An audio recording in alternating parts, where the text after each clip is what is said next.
오늘 우리에게 주신 하나님의 말씀은 신약성경 마가복음 7장입니다. 마가복음 7장 1절에서 8절의 말씀입니다. 신약성경 64쪽에 있습니다.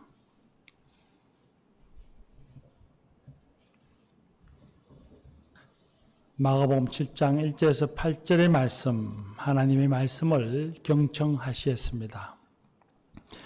바리새인들과 또 서기관 중 몇이 예루살렘에서 와서 예수께 모여들었다가 그의 제자 중 몇 사람이 부정한 손, 곧 씻지 아니한 손으로 떡 먹는 것을 보았더라. 바리새인들과 모든 유대인들은 장로들의 전통을 지켜 손을 잘 씻지 않고서는 음식을 먹지 아니하며 또 시장에서 돌아와서도 물을 뿌리지 않고서는 먹지 아니하며 그 외에도 여러 가지를 지켜오는 것이 있으니 장과 주발과 녹그릇을 씻음이러라. 이에 바리새인들과 서기관들이 예수께 묻되 어찌하여 당신의 제자들은 장로들의 전통을 준행하지 아니하고 부정한 손으로 떡을 먹나이까? 이르시되 이사야가 너희 외식하는 자들에 대하여 잘 예언하였도다. 기록하였으되 이 백성이 입술로는 나를 공경하되 마음은 내게서 멀도다. 사람이 계명으로 교훈을 삼아 가르치니 나를 헛되이 경배하는도다 하였느니라. 너희가 하나님의 계명은 버리고 사람의 전통을 지키느니라. 아멘. 이 말씀으로 하나님의 은혜 주실 줄 믿습니다. 여러분 또 지난 주간에 아마 뉴스를 통해서 다 보셨으리라고 생각합니다만 지난 16일에 아프가니스탄의 카불이 탈레반에 의해서 함락되어졌습니다. 탈레반 정권이 아프가니스탄을 점령하여서 자신들과 다른 교리를 믿는다는 이유로 사람들을 무참히 살해할 것이라고 각 나라들마다 외신들이 예언하고 있습니다. 특히 여성들을 살해할 것이라고 예상하고 있습니다. 뉴스에서 보셔서 다 아시겠지만 아프가니스탄 사람들은 불안에 떨고 있고 그리고 타국 이웃 나라로 도망가기 길을 찾고 있고 각국의 도움을 요청하고 있는 그런 실정입니다. 종교라는 허울로 사람을 무참히 살해하는 그 탈레반을 보면서 잘못된 종교의 맹목적인 신념이 얼마나 무섭고 악한 것인가 하는 것을 다시금 느끼고 있습니다. 교우 여러분, 이 아프간을 위해서 기도해 주시기를 바랍니다. 아프간이라는 나라에 평안을 주시기를 기도하고 그 나라 백성이 안전하게, 특별히 여성과 아이들이 안전하게 지낼 수 있도록 기도해 주시기를 바랍니다. 또 아프가니스탄이 극단주의자들, 테러주의자들의 본거지가 되지 않도록 기도해 주시고 아직도 그 땅에 살고 있는 그리스도인들과 선교사들의 안전을 위해서 기도해 주시기를 바랍니다. 오늘 우리가 읽은 말씀을 보면 사람을 죽일 정도로 악한 일을 한 사람들은 아니지만 맹목적인 신념에 사로잡혀 살아가는 사람들을 만나게 됩니다. 바리새인과 서기관들입니다. 예루살렘에 살고 있던 서기관과 바리새인들이 예수님의 소문을 듣고서 예수님이 누구신지 알아보기 위해서 갈릴리 예수님에게로 왔습니다. 그때에 제자 중 몇 사람이 씻지 아니한 손으로 떡을 먹었습니다. 그 모습을 본 바리새인과 서기관들이 깜짝 놀라며 예수님께 왜 당신의 제자들은 장로들의 유전을 지키지 않습니까? 부정한 속으로 떡을 먹습니까? 하며 질책했습니다. 이때의 이 부정한이라고 하는 이 단어는 위생적으로 불결한, 더러운 그런 의미가 아닙니다. 요즘 같은 코로나 바이러스가 창궐하는 때에 무엇을 먹든지 손을 깨끗이 씻고서 먹는 것은 미덕이고 좋은 습관이죠. 그러나 오늘 우리가 읽은 말씀에서 바리새인들이 말하는 부정하다 할 때 이 단어의 의미는 위생적인 개념을 나타내는 단어가 아닙니다. 종교적인 개념의 단어입니다. 제의적으로 하나님께 받아들여질 수 없는 가증한 상태, 부정한 상태를 일컫는 단어입니다. 장로들의 유전이라는 것은 과거 조상들로부터 구전으로 전승되어 온 것을 기록한 규정입니다. 바리새인들과 서기관들은 이 규정들도 율법처럼 반드시 지켜야 한다고 가르쳤고, 만약에 지키지 않으면 그는 부정한 사람이라 하나님께 받아들여질 수 없고 하나님을 기쁘시게 할 수 없는 사람이 된다고 주장했습니다. 오늘 성경 말씀에 나오는 이 바리새인들과 서기관들은 자신들이 옳다고 생각하는 종교적 형식과 의식들을 예수님과 제자들에게 강요하고, 그리고 그걸 지키지 않는 제자들은 따르지 않았다고 배척하고 정죄한 것입니다. 이 말을 들은 예수님이 이사야 선지자의 말씀을 인용하면서 이들을 향해 외식하는 자들아, 윗선자들아 라고 말씀하셨습니다. 그리고 이사야 말씀을 통해 입술로는 나를 존경하나 마음은 내게서 멀도다.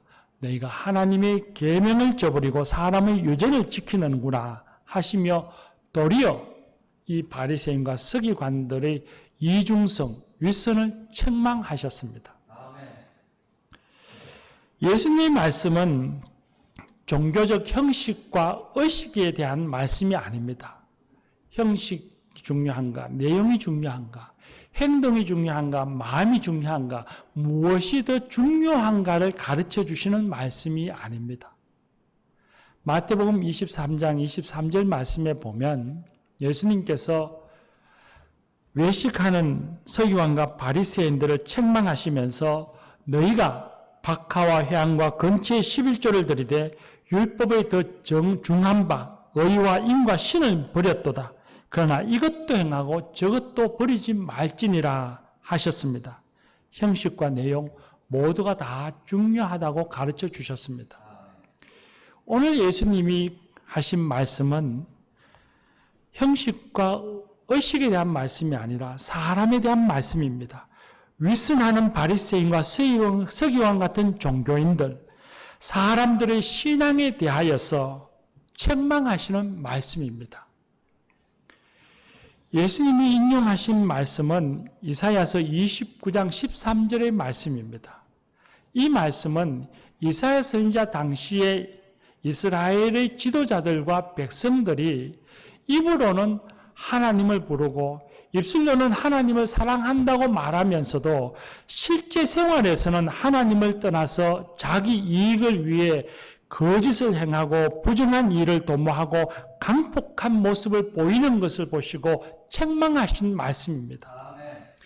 예수님이 이 말씀을 하셨다는 것은 바리새인과 서기관들도 똑같다는 말입니다.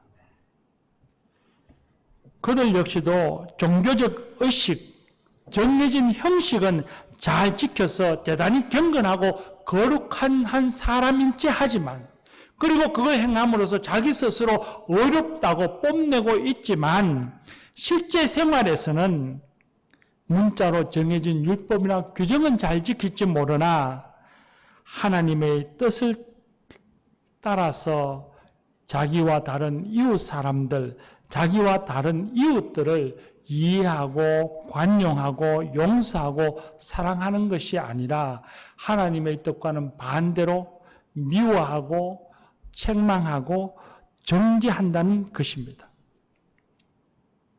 삶의 거칠에만 잔뜩 끼어있지 그 삶에 진실성이 없다는 말씀입니다. 그래서 예수님께서 그들을 윗선자라고 하신 것입니다. 예수님만 이런 말씀을 하신 것이 아닙니다. 구약 성경의 예언자들의 말씀을 보면 예언자들이 계속해서 하나님의 백성들에게 이와 같은 말씀을 하고 계십니다.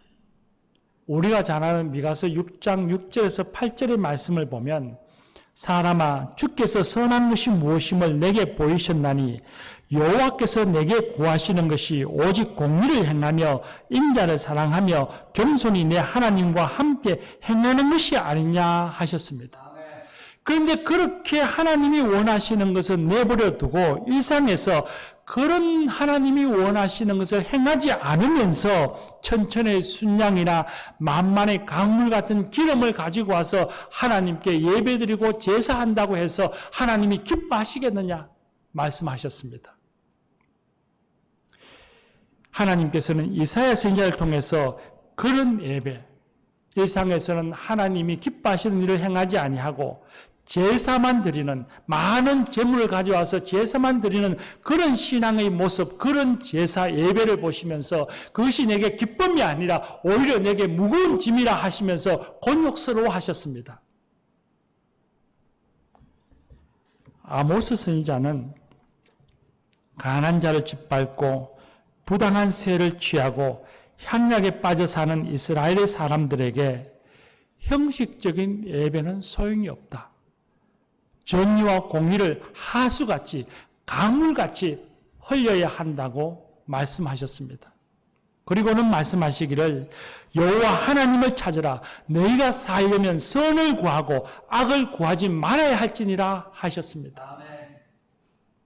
신약 성경에 오면 야고보서 1장 27절에 하나님 아버지 앞에서 정결하고 더러움이 없는 경건은 고아와 과부를 그 환난 중에서 돌아보고 자기를 지켜 새 속에 물들지 아니하는 것이니라 하셨습니다. 하나님이 기뻐하시는 경건이라는 것이 종교적 형식만 지키는 것이 아니라 내 삶의 자리에 함께 살고 있는 고아와 과부들, 어려운 사람들을 돌아보는 것이라고 말씀하셨습니다.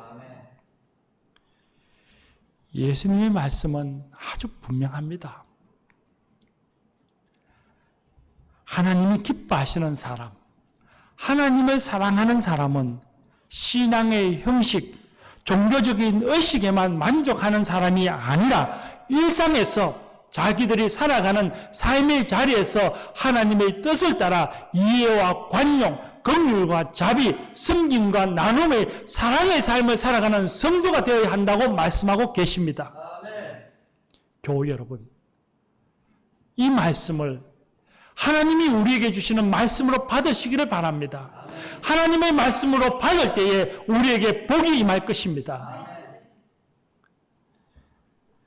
기독교 신앙의 가장 큰 덕목은 믿음입니다. 믿음으로 구원받고 믿음으로 하나님이 주시는 복을 얻습니다. 그런데 그 믿음의 증거하는 것은 삶의 태도입니다. 사랑입니다. 이웃을 내 몸과 같이 사랑하는 것이 하나님을 사랑하는 증거이고 믿음의 증거인 것입니다. 예배를 열심히 드리고 매일같이 하나님 말씀을 묵상하고 거기에 더하여서 1년에 몇 차례도 성경을 통독하고 매일같이 기도하고 거기에 더하여서 1년에 한두 차례 금식 기도하고 찬양을 즐거이 열심히 부르며 하나님 앞에 예물 드리는 일도 기뻐하며 자원하여 힘써 드리는 신앙의 모습, 훌륭하고 귀중한 것입니다. 정말 훌륭한 신앙인의 모습입니다. 그러나 그것이 신앙의 전부인 양 여기고 일상에서 가족을 돌보지 않고 이웃을 사랑하여 관용을 베푸지 않고 교우를 사랑하지 않아 섬기지 아니한다면 그 신앙은 올바른 신앙이라 성숙한 신앙이라 말할 수 없습니다. 하나님을 기쁘시게 할 수 없습니다. 더 나아가서 그런 자신의 신앙을 자랑하고 뽐내며 그러지 못한 사람들을 미워하고 싫어하고 소외시킨다면 그 신앙은 바리새인과 같은 신앙의 모습이 되고 맙니다. 예수님으로부터 책망 듣게 될 것입니다. 정해진 종교적 의식, 형식, 그것만 지키면 하나님과는 상관없이 자신의 만족과 편리함은 있을 수 있습니다. 마음에 고민이 없습니다. 내가 이걸 해야 하나 말아야 하나? 이걸 할 수 있을까? 이런 고민 따위는 생기지 않습니다. 사람들과 부딪히는 갈등도 없습니다. 정해진 종교적 행위, 의식만 열심히 하고 나머지 일상에서는 내 욕심대로, 내 욕망대로, 내 마음대로 살아가면 되니 그런 신앙생활은 마음도 가볍고 자기 만족도도 높아질 수 있습니다. 그러나 그런 신앙에는 인격의 변화는 없습니다. 그런 신앙생활에는 진정한 하나님의 능력을 맛볼 수 없습니다. 하나님이 주시는 복을 누릴 수 없습니다. 겸손히 이웃을 관용과 사랑으로 대할 때에 하나님이 주시는 복을 누릴 수 있습니다. 사랑으로 살면 어느 날에는 힘이 들 때도 있습니다. 지칠 때도 있습니다. 사람들 사이에 문제가 생길 수도 있고 상처를 받을 수도 있습니다. 실망할 때도 있습니다. 그러나 그런 고난 속에서 주여 나를 도와주소서. 주여 내가 하나님의 뜻을 따라 살아갈 수 있는 용기와 지혜를 주소서. 지금 처해져 있는 이 문제를 해결해 주소서. 기도하면서 사랑의 수고와 인내 속에 살아갈 때에 힘을 주시는 하나님, 용기와 지혜를 주셔서 극복해 하시는 하나님, 사랑의 수고의 열매를 주시는 하나님, 내 문제를 해결해 주시는 하나님의 권능을 경험하게 됩니다. 기도를 응답해 주시는 하나님을 만날 수 있습니다. 나와 함께 계시는 하나님을 보게 되어지고 나와 함께 계시면서 그 능력으로 나를 이끌어 가시는 하나님을 체험하게 됩니다. 하나님, 놀라운 역사의 하나님, 은혜의 하나님을 만나게 됩니다. 사랑으로 살면 나와 내 이웃이 함께 하나님이 주시는 행복을 누릴 수 있습니다. 그런 사랑의 과정 속에 하나님의 축복이 임하는 것입니다. 그래서 능력보다는 사랑이 중요하고 일의 결과보다는 사랑의 과정이 중요한 것입니다. 만약에 우리가 힘이 든다고 사람 사이에 부대낌이 싫다고 외면해버리면 사랑의 수고와 인내 속에서 임재하시고 도우시는 하나님, 열매 주시는 하나님을 만날 수 없습니다. 그래서 사랑이 없으면 무엇을 행하든지 무엇을 가지든지 아무 소용이 없다고 주님이 말씀하신 것입니다. 교우 여러분, 그리스도인들이 일상에서 주님을 따라 사랑을 실천하며 살아가는 것이 지금 이 시대에 그 어느 때보다도 더욱 절실하고 중요한 시기입니다. 교회는 복음을 전하는 것이 예수님이 주신 대사명입니다. 많은 사명들 가운데 가장 중요하고 근본이 되는 사명이라는 뜻입니다. 그런데 코로나가 닥쳐오면서 여러분도 피부로 느끼시겠지만 교회의 신뢰도가 바닥을 치고 있습니다. 코로나가 창궐하는 지금은 물론이거니와 코로나가 끝난 이후에 예수님이 주신 사명, 전도가 과연 가능할 것인가 하는 것이 한국 교회의 고민이고 과제이고 기도 제목입니다. 이런 때에 성도들이, 그리스도인들이 삶의 자리에서 그리스도인 다음의 삶, 신앙인 다음의 삶을 살아가는 것이 중요합니다. 사랑으로 살아야 합니다. 사랑으로 살아 세상에 감동을 주고 교회에 생명이 있음을, 복음 안에 참 생명이 있음을 알려주어야 합니다. 2세기, 3세기에 교회가 막 걸음을 시작할 때는 로마 제국 시대였습니다. 서기 250년경에 대규모 역병이 로마 제국 전역에 창궐 했습니다. 이때 역병을 당시 카르타고의 주교인 키프리안의 이름을 따서 키프리안 역병이라고 부릅니다. 이 역병이 창궐해서 로마에서만 하루에 5,000명의 사람이 죽어갔습니다.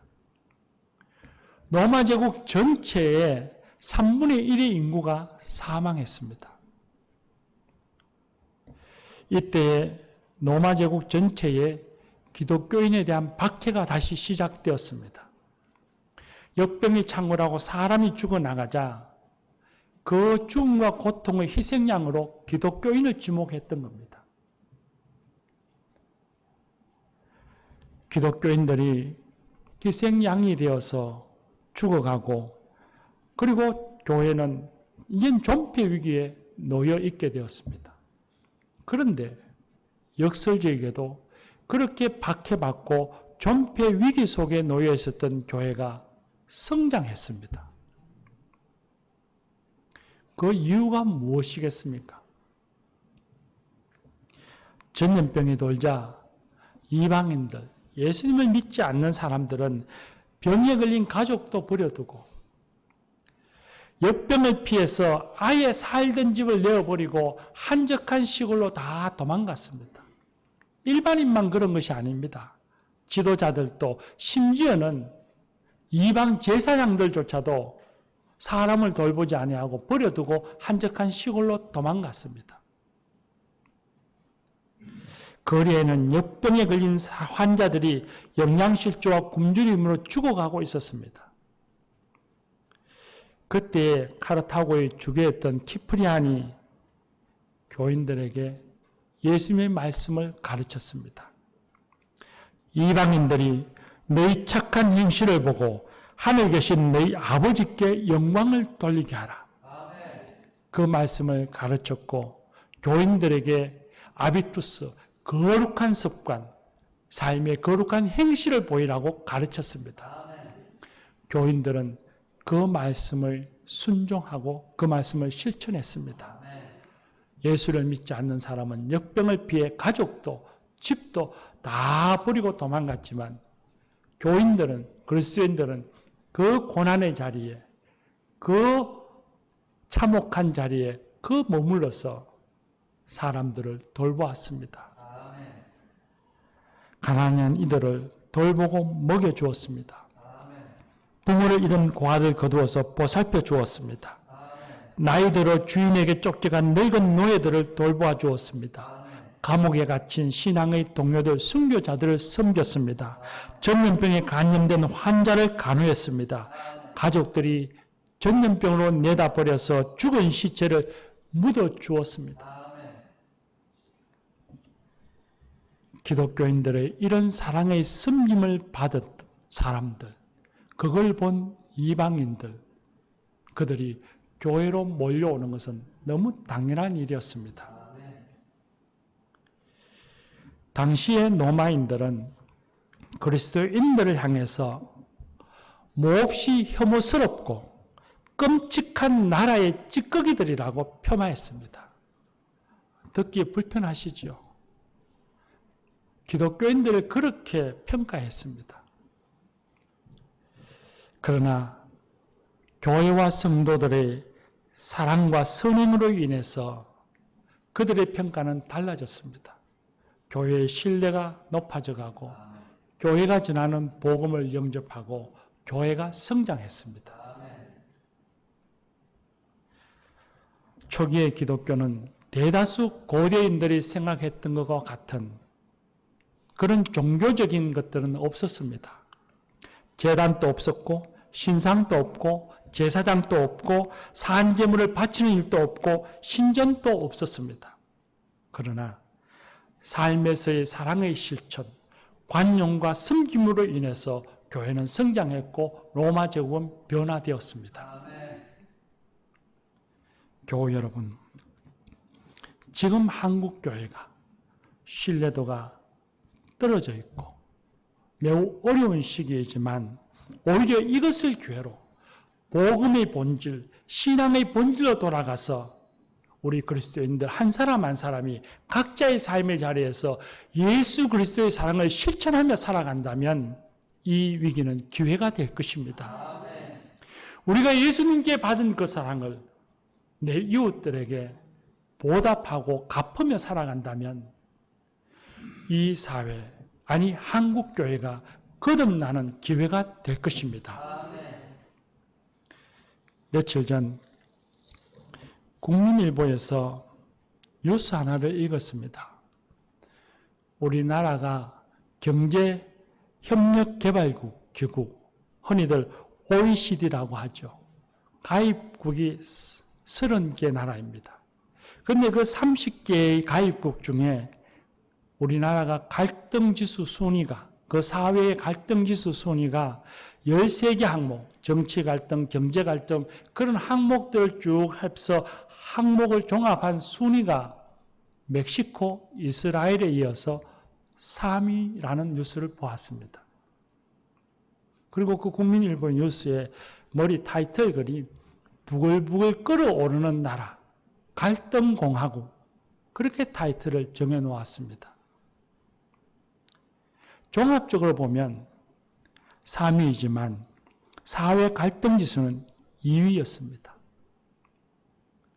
빈부 갈등, 이념 갈등, 세대 갈등, 젠더 갈등, 지역 갈등에 이르기까지 그런 갈등들이 부딪히면서 고소 고발 사건이 우리나라에 많습니다.